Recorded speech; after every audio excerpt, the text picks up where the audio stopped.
I would invite you to watch Sweet Tooth with an open mind and, ideally, a large drink inside you and another one to hand. For I cannot for the life of me tell if it is the worst thing I have ever seen, or the greatest work devised for the entertainment of humankind. To explain, Sweet Tooth is set 10 years after the Great Crumble. A mysterious virus has swept the globe. Humanity has descended into chaos. It sucks, says one survivor. No rules. No laws.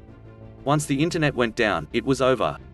We paused to say a silent prayer that COVID never affected Wi-Fi coverage.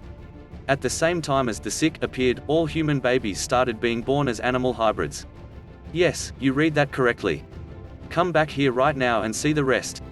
Dr. Aditya Singh, Adeel Akhtar, whose story will be one of the B-plots we follow, is led into a maternity ward by a supremely baffled nurse. He finds it filled with newborns who have had furry, feathery or prickly-hedgehog filters placed over them by someone working with enthusiasm and a strict budget. Sometimes they look cute, sometimes they look as if they are plummeting down the uncanny valley and will never stop.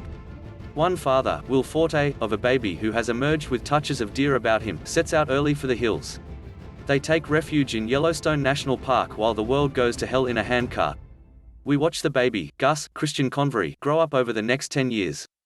He learns to fish and tap maple trees for syrup, hence his nickname, from which the stupid title of the show is taken. His antlers come in above his little deer ears, that sort of thing. Their idyll is shattered when they are spotted by one of the real men, an admirably on-the-nose name for the kind of militia so commonly included in post-apocalyptic US visions that their heavily armed presence almost amounts to a mandate.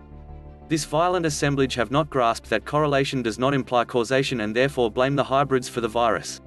They are bent on hunting down and killing the lot of them, although sometimes they take special ones elsewhere. Papa dies defending the homestead. Gus fends for himself, badly, considering he should have a decade of survivalist skills under his belt, until he is saved from another band of real men by Jep, Nonso Anozie. Jep becomes his unwilling protector and the rest of the series is structured round their road trip across the US to Colorado, to find Gus's mother. Did I mention that his father left him clues about where to find the mementos of her that he had buried in a locked metal box under a tree, and that his father died with the keys in his hand? Sorry, I thought that was a given. Meanwhile, Dr. Singh is keeping his wife Rani, Aliza Vellani, an early sufferer of the sick, alive with a special serum that an even cleverer doctor is managing somehow to produce in a local diner repurposed as a medical center and, I guess, research laboratory.